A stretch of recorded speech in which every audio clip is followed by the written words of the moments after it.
opportunity cost, and a lot of the also the real estate investors, they talk about it as well. And I think opportunity cost, I'm not talking about it as a real estate opportunity because that's totally different, but it's the same concept. I'm talking about it in our personal lives. There's a cost to everything you buy, and it's not just fine. It's not just like a monetary cost. We're talking about the cost of what that could have gotten you. So I don't want to sound like a cheapo that I don't buy anything, that I don't spend money. I love. There's certain things, obviously,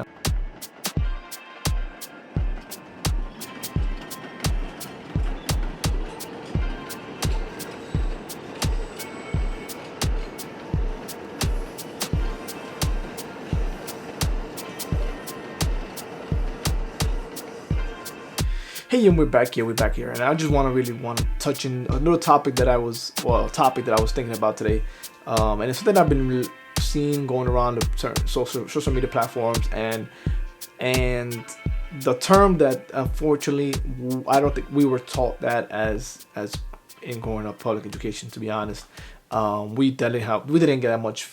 I would say in many financial literacy classes, or how to be better with your money, or how to manage credit cards, how to manage uh, your retirement, how to manage your taxes. These are things that we all weren't kind of educated on. And every word was like maybe like talked about it, but it didn't give you like a step through, or actually classes that were there like, hey, listen, these classes are just for that. Not even in college. I don't think I took any really dive in college classes. So I really want to talk about one term that I think is really influential to how we're going to move in the future, as far as for ourselves and personal finance, and that is opportunity cost. And I heard this in a couple other financial influencers talking about opportunity cost, and a lot of the also the real estate investors, they talk about it as well. And I think opportunity cost, I'm not talking about it as a real estate opportunity because that's totally different, but it's the same concept. I'm talking about it in our personal lives. There's a cost to everything you buy, and it's not just fine. It's not just like a monetary cost. We're talking about the cost of what that could have gotten you. So I don't want to sound like a cheapo that I don't buy anything, that I don't spend money. I love. There's certain things, obviously, you know, live your life like a not buying anything at all. But if I buy this, I always ask myself in the question, and it's just like, I guess it's just my roots of immigrant parents of being cheap. But um, if an opportunity cost basically is, you know, you purchase this, but now you've lost an opportunity to put that somewhere else, right? And in real estate, they talk about it like if you have cash and you buy something with all your cash, as opposed to borrowing the money, then you're left with no cash. If you buy with the cash, so now you couldn't uh, uh, you would have an opportunity cash for the next opportunity because you put it all into one house or one property.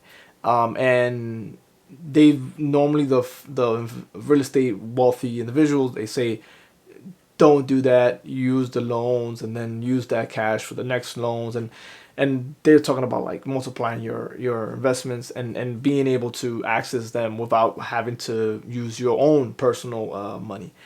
And it's truth to that, right?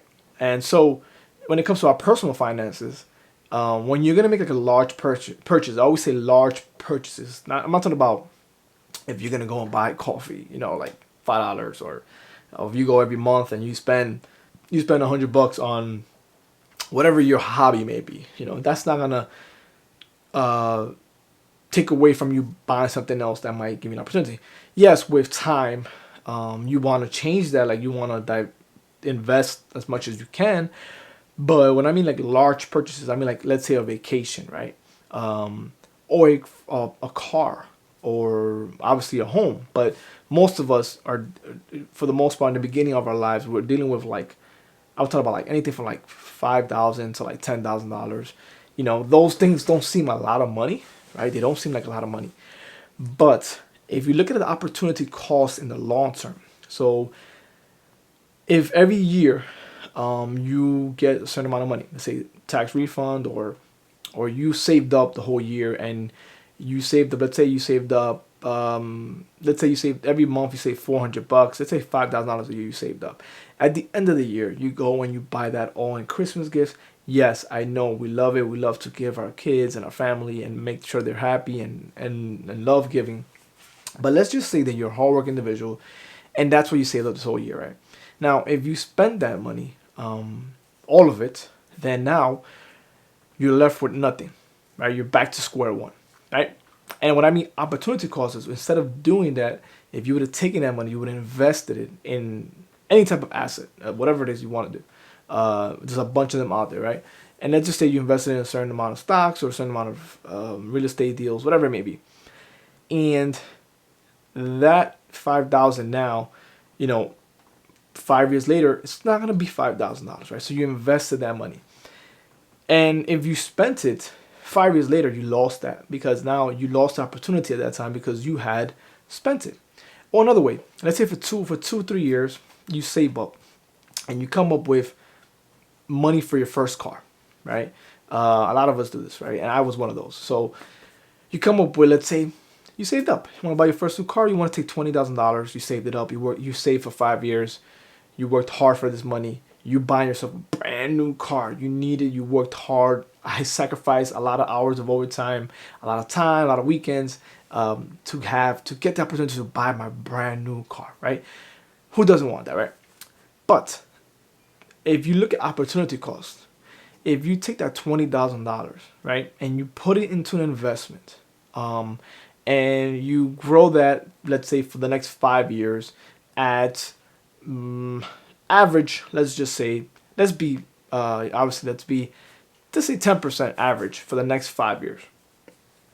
And I'm just being, again, we're being very, I would say we're being very low on as far as interest rate, but whatever. Let's say put 10% for 5 years. That $20,000 now turns into something else, right? It turns into this, right?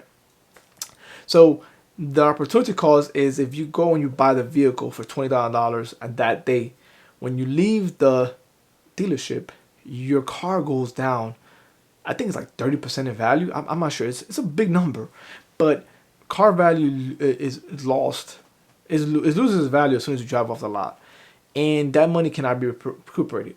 You know, you cannot get that $20,000. You might be able to sell it a couple of years later, depending on the vehicle, depending on the brand. You can probably get some type of money back for it, but depending on how you drive it, depending on the condition, it all depends on the market. You'd be lucky if you get back half of your money, right? And that's what I call opportunity cost. That $20,000 you saved up and you worked your butt off for could have been used to invest for your future.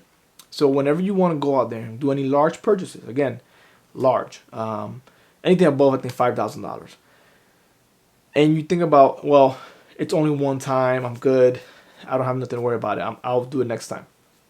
But what you're really doing is you're basically decreasing your opportunity cost.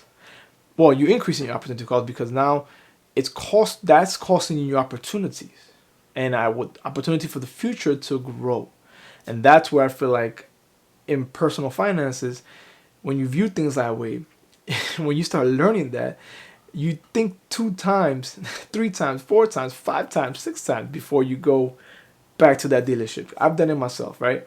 And you really think about, is it really worth it?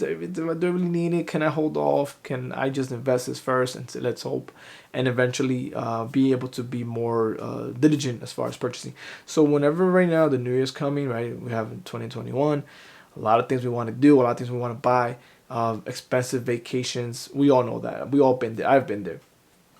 Vacations can easily go up to $5,000, $10,000 depending on where you're going. So I'm not saying not to go on vacation, but just be diligent, be understanding how much you can spend, right? What's affordable vacation for you?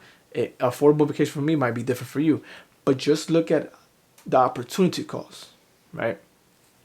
And they always say, if you can't afford something, they call it the 5X rule. If you can't buy it 5 times, then you can't afford it. So if your vacations are going upwards to $3,000, $5,000 for one vacation, and you don't have that in your savings account right now, 5 times. So if it's $5,000 and you don't have $25,000 saved up in your accounts or invested, that you cannot afford it, right? And it's something that we have to kind of look hard on ourselves, because I've done it before. I've gone on vacations where I didn't have anything in my savings account, and I was spending $3,000, $4,000.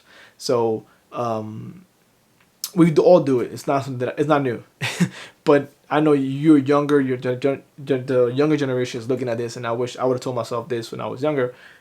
If you're going on these vacations and you don't have that money saved up or invested, then I think you should hold off and invest it or save it, and hold off on your vacations until you can actually financially really afford it. And do something small, right? Get a getaway, drive somewhere, do something different, but don't have to necessarily spend $5,000 to $10,000 on a vacation. And a lot of individuals do it. We all do it on a daily basis. It's something not new, but if you can afford it, I'm all for it. But if you cannot afford it, think about it twice. So think about it. Opportunity costs. What are you buying that's costing you opportunities for the future? Think about it. Everything we do today, now, tomorrow, the next couple of days, look at your budget. Understand what you're paying for that's costing you the opportunity for the future. And if, again, follow that 5X rule, right? If you can't buy 5 times, then you can't afford it. I'm sorry to say it. You want to buy a new vehicle, it costs $10,000, but you don't have $50,000 somewhere saved up or invested, you maybe cannot afford it. You might have to downgrade your first vehicle purchase or whatever it is you're trying to do. It seems a little bit harsh, and it seems a little bit boring, but that is how we're going to build wealth for our future, right? Start investing, start from now. Don't worry too much about how much you're making, but how much you're keeping. And eventually you want to obviously increase what you're making, house, your income or some type of business, or invest in yourself. But first you want to focus on what you're doing, what you're keeping, and how you can keep the most you can by being as diligent as you can. So think about it. Opportunity cost. Let me know in your next video. I'll see you guys next time. Peace.